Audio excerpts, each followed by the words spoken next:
Hi, I'm John Davis, and this is MotorWeek. Join us for a road test of Hyundai's biggest EV yet, the Ioniq 9. Logan McCombs taps into project-saving know-how on your drive. Stephanie Hart has a crash course on improving highway safety, and will lock horns with one heavy-duty pickup, the Ram 2500. So come drive with us, next.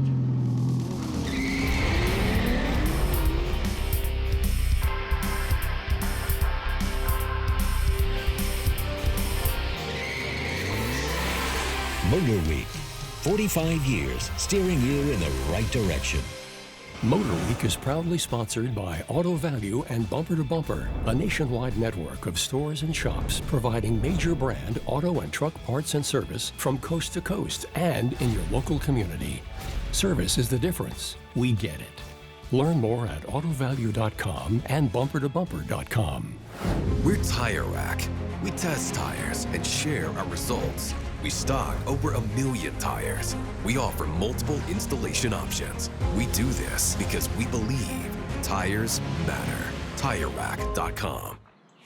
Hyundai's Ioniq journey started back in 2017, but didn't become their all-electric sub-brand until 2020.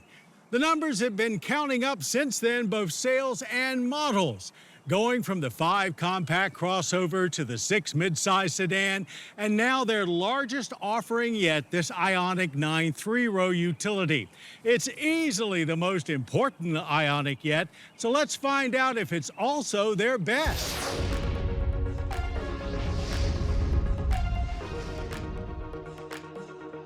Much like Hyundai's corporate cousin Kia was able to do with their EV9 all-electric SUV, Hyundai's Ioniq 9 is looking to change the game when it comes to family-friendly 3-row fully electric utility vehicles.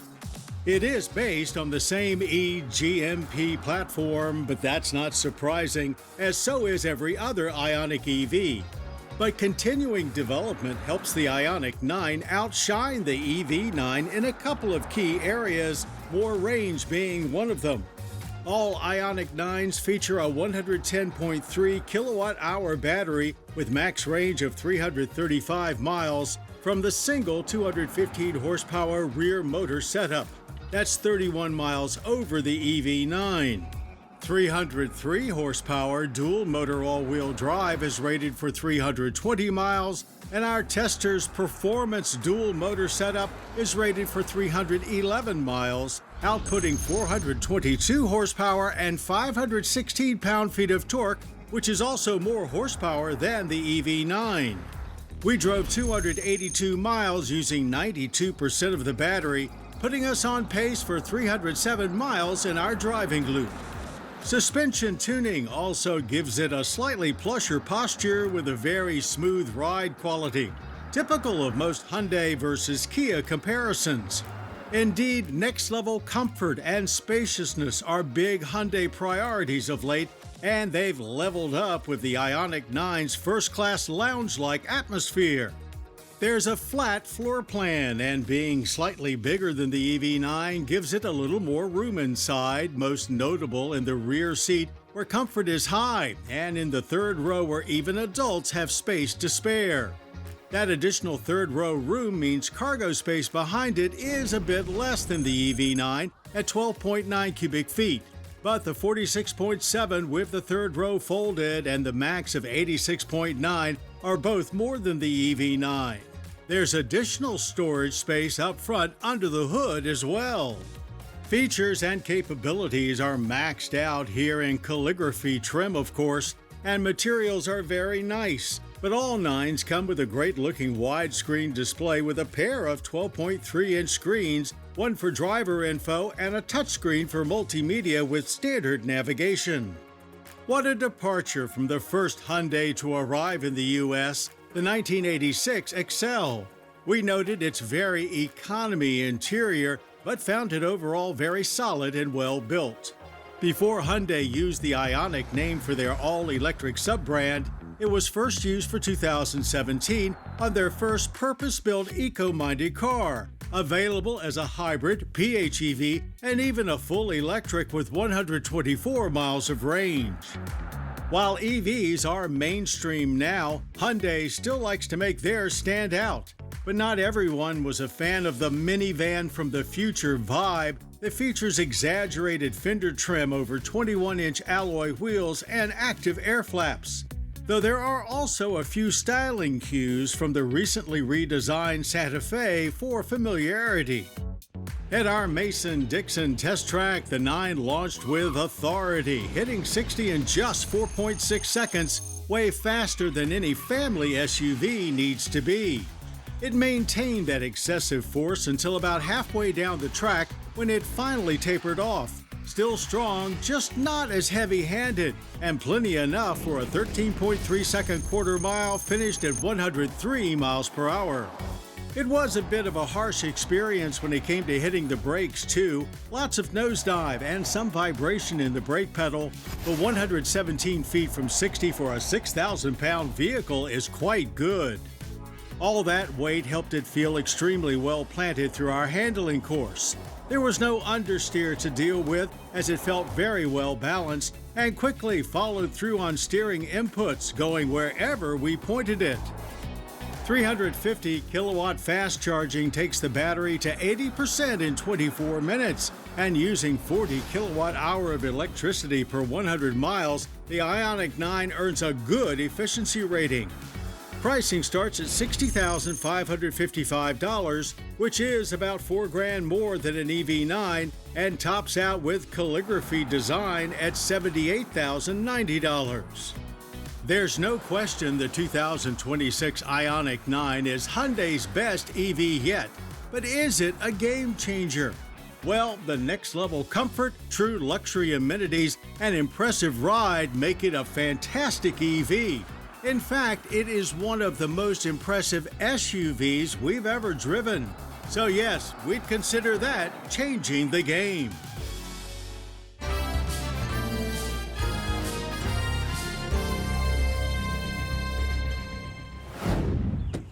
Fatal highway crashes are still a persistent problem in the U.S., and that's despite decades of progress in building safer cars and the ever-widening use of safe driving technologies like emergency braking and anti-skid control.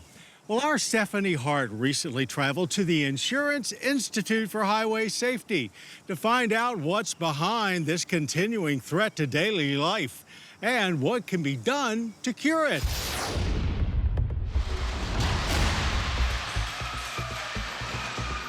Honestly, it was extremely jarring to watch the crash of the Volvo EX90 here. Now, IIHS is trying to determine how well the vehicle held up, if there were any injuries to the dummies, and they'll use that data to save lives. Crashes like that one are happening at alarming rates on America's roadways. Over 39,000 crash deaths last year alone. And despite some small decreases in recent years, the number of highway fatalities is still 20% higher than it was 10 years ago and well above pre-COVID levels. Why are the numbers so high if major strides have been made to improve safety on the roads? A lot of strides have been made in the safety of vehicles. We've been crash testing cars for over 30 years.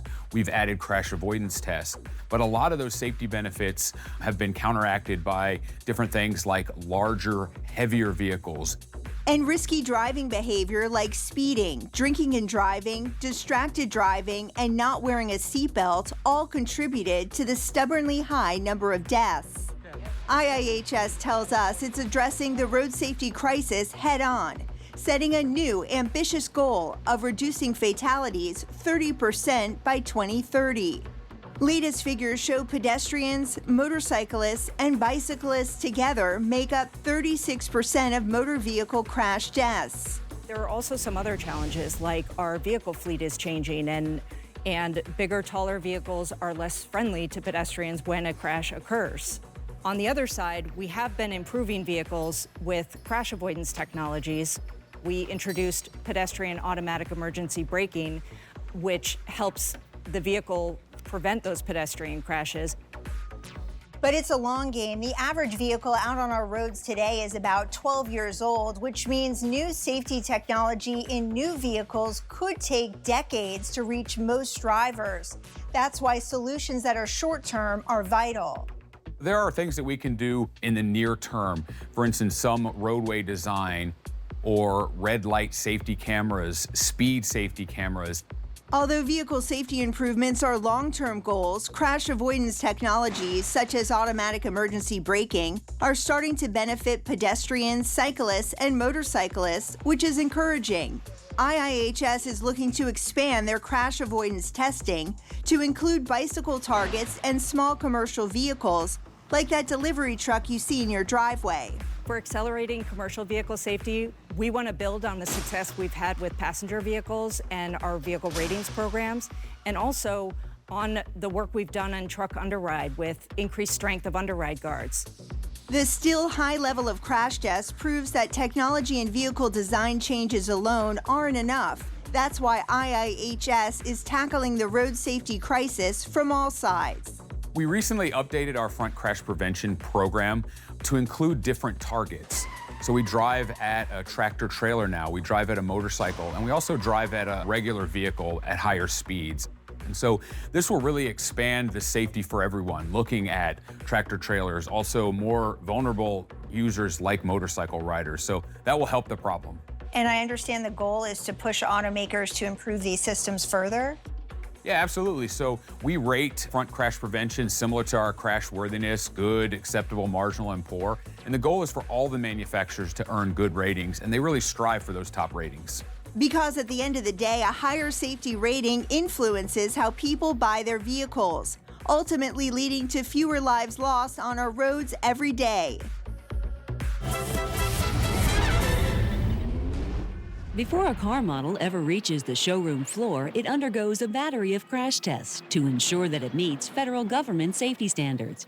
At the heart of the crash testing process is the crash test dummy, which is designed to measure potential occupant injury in crash conditions such as a frontal or side impact.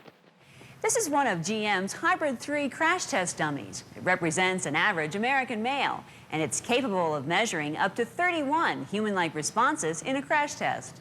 Different types of dummies are used in different types of crashes. They come in all shapes and sizes, but the average male is the one the federal government requires manufacturers to use to meet safety standards for new cars. If you're in need of some new threads, Logan McCombs has you covered. It's not optional fashion advice, but essential tech tips on MotorWeek's Your Drive. So you're working in your garage, you just picked up that new summer project and you want to get it on the road, but you've got a couple things that aren't going together quite right because some of your bolt holes are stripped out. One of the best tools you can have in your garage is going to be a tap and die set. I love this tool because it's so versatile and it allows me to do so many different things when there aren't holes there and I need to make a new hole. So in the box, you'll see that you have one side, that is your set of dies, and on the other side, you have your taps. Now, your dies are actually used for creating new threads, either on a bolt or on a piece of metal. So what you'll do is you'll be able to find the right size for the bolt that you need, or the thread that you're gonna need, or your thread pitch, and you can use a thread checker to figure out exactly what you need. You'll take it and then you'll spin it on to your rod or your bolt, and it'll allow you to cut new threads into it, and it makes it really easy and it cleans it up. So it's almost like having a brand new bolt without having to go and buy one. Now on the other side, you have your taps. Now the tap is used for creating new threads in a spot that doesn't originally have threads on it. So here, like on this engine block, what we'll do is we'll take our tap, we'll throw a little grease on it just to make sure that we're not creating any binding issues or anything like that, because the grease will also help to catch metal shavings as you're tapping your hole. So you'll come over and it'll just start to twist it in. And as you're twisting it in, you want to make sure that you're as straight as possible so that your threads are straight too. As you go in, you'll start to see that you'll have metal shavings coming out, and that's okay. That just means that the threads are being cut correctly and it's going the way you need it to go. But if you do start to feel a little bit of resistance, that's okay, don't worry. All you have to do is twist out a little bit because there may be something that's causing it to bind, like those shavings. Then you can spin it back in. And once you've reached your determined depth that you want to go, so that depends on your bolt length, you'll go all the way in, you'll come back out. And as we spin it back out, you'll see that we have brand new threads that are ready to go, so you can seat whatever you need, whether it's a bracket, a water pump, or anything like that, just like that. Having a tap and die set is a huge help, and I highly recommend it for anyone that's doing any DIY projects at home. If you have any questions or comments, reach out to us right here at MotorWeek. From the humblest commuters to the flashiest performance cars, we'll take anything for a quick spin. With Nissan pulling the plug on their Aria SUV, the brand's all-electric duties ride solely on the Leaf once again. This quirky yet beloved compact EV is all new for 2026, and we had a chance to drive it extensively in California this past summer. This front-wheel drive EV is capable of 214 horsepower and 262 pound-feet of torque, powered by a 75 kilowatt-hour battery pack, which allows for up to 303 miles of range in the S Plus grade, 288 in the SV Plus, and 259 in the Platinum Plus. You can thank additional features and larger wheels for the range decreases. DC fast recharges are made possible by a passenger-side NACS port, while a driver's-side J1772 hookup handles level 1 and 2 AC charging. Of course, charging is the best time to toy with the standard 12.3-inch or optional 14.3-inch displays. Some of us miss the old joystick shifter replaced with push-button switchgear, though perhaps it's a sign of maturity in its design, which is also applied to its on-road manners. It feels from a ride and handling standpoint like a more mature version of its former self. It's a new multi-link rear. I think it's done a lot to settle it down. It feels more sophisticated, but again, this is a short wheelbase car, so you're gonna get a little bit of that chop, but it feels like a supple chop more than anything. I'm noticing at slow speeds around town and on some of these slower, twisty roads, it's really quiet inside. Now, when you do pick up the speed, you get onto a highway, I notice some wind noise creeping its way into the cabin, but again, I think just around town, it's really exceptionally quiet, more so than the original. Pair that with good torque for practical around-town driving and very competitive range, and the new Leaf is a great commuter car, although Nissan technically refers to the 2026 Leaf as a utility. Regardless, pricing starts at just over $31,000, though Nissan is planning on releasing an even more affordable model next year. A summer drive in New York was the venue for our time in this 2026 Vanquish Volante, Aston Martin's drop-top V12 flagship. Escaping Manhattan traffic and up the Palisades Interstate Parkway, we had a chance to stretch this grand touring car out for some proper R&R. That is, revs and relaxation.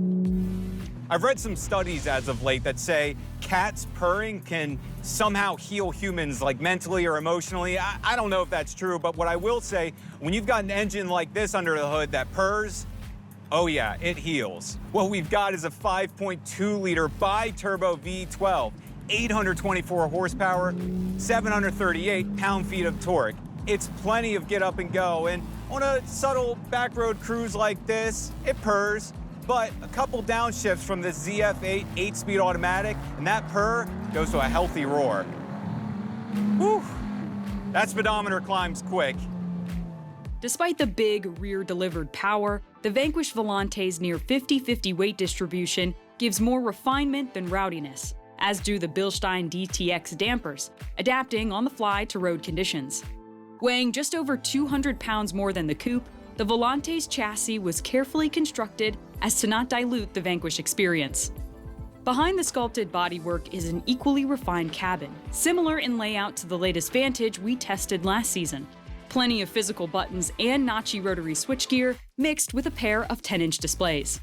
The cool $500,000 for the 2026 Aston Martin Vanquish Volante is no impulse purchase, even for those well off enough to afford what might just be the ultimate drop-top GT car. And we'll stay on tour with more quick spins soon. Staying competitive in the heavy-duty pickup truck world takes constant improvement as the big three are fully engaged in an everlasting conflict of one-upsmanship.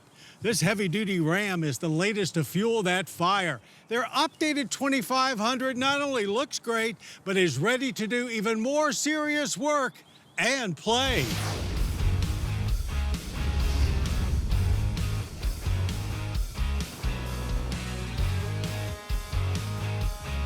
While Ram 1500 sales have slowed a bit in recent years, things have remained on the rise in the heavy-duty ranks thanks to Ram giving truck buyers what they need to get work done while pampering them like no one else. It looks like more of the same with an updated Ram 2500 arriving for 2025. A perfect example of this Ram way of thinking is, why even offer two versions of the Cummins diesel engine?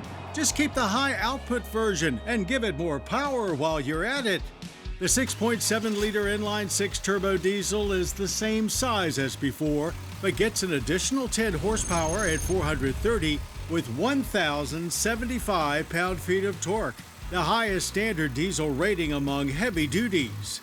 It features a new cast aluminum air intake for better airflow, plus a new fuel pump and improved injectors for increased efficiency, while the turbo gets quieter helical gears to lessen but not eliminate that instinctive Cummins turbo whistle. Cranking up refinement even more is the new 8-speed TorqueFlite automatic transmission, now operated by column shifter with all trims. It's a dream powertrain combo, whether you're pulling 20,000 pounds of trailer or just driving around between job sites. It always seems to be the right tool for the job, no matter what the job is. The job at hand for us was managing all that torque and getting down the drag strip as quickly as possible. Not an easy assignment for the rear tires with an empty bed and no trailer, but get everything right and you can sprint to 60 in a quick 6.6 seconds. With the additional gears in the transmission, all diesels now come with a 3:42 ratio rear axle. That transmission was super smooth, as we could barely tell when shifts happened. The Cummins made all the right diesel sounds through the quarter mile, finishing at 15.1 seconds at 92 miles per hour. When it came time to shut things down from 60 miles per hour, there was a lot of travel in the brake pedal, but eventually the binders started clamping down hard and brought us to smooth and stable stops averaging a respectable 127 feet. Prior to our testing here in Maryland, we spent some time in Nevada and Arizona deserts pulling a host of trailers around, including up the notorious Davis Dam grade.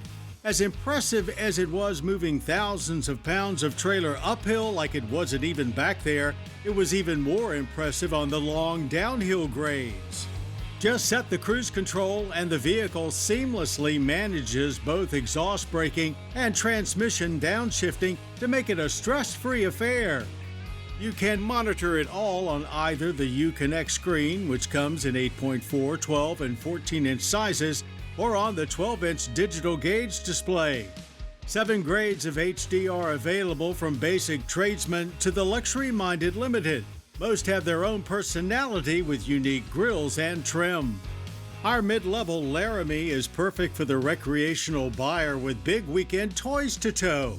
The available sport package adding to that mission with some decals, a performance hood, body color grille surround, and polished 20-inch wheels. The 2500 comes in 2-door regular cab, 4-door mega cab, and this in-between 4-door crew cab that is available with either the 8-foot or 6-foot 4-inch bed. Ram continues to raise the benchmark when it comes to interior style, comfort, and functionality, with a lot of the updates for 25 done to establish more commonality between light-duty and heavy-duty Rams. Government fuel economy ratings are not required for HDs, but we average 16.5 miles per gallon of diesel in our test loop. Pricing ranges from the $47,660 tradesman to the $75,555 limited. Four-wheel drive is a $2,930 option on all trims except for Rebel and Power Wagon, where it comes standard. There was a time when buying a heavy-duty truck was less about the truck itself and more about the necessity of buying the proper tool for the work you needed to do with it. These days, HD trucks are more about making your life easier, no matter what the task is. And that's where the 2025 Ram 2500 truly shines. Well, that's our show. I hope you enjoyed it. Now, for more Motor Week, including daily news updates, podcasts, and even complete episodes, cruise on over to pbs.org/MotorWeek. And I hope you'll join us next time for greener going in the Subaru Forester Hybrid. And stay on course with the new Lincoln Navigator. Till next time, I'm John Davis. We'll see you right here on Motor Week. To learn more about MotorWeek, television's original automotive magazine, visit pbs.org/MotorWeek. The MotorWeek app, which includes our latest reviews and feature stories, is now available for mobile devices.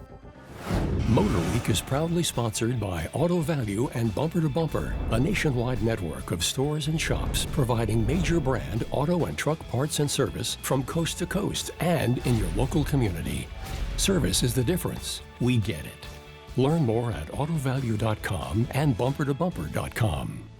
We're Tire Rack. We test tires and share our results. We stock over 1 million tires. We offer multiple installation options. We do this because we believe tires matter. TireRack.com.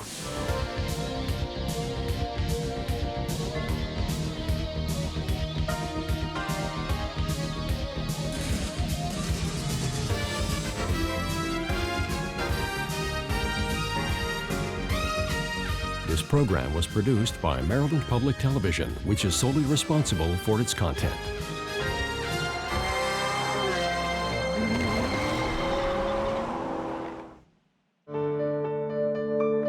You're watching PBS.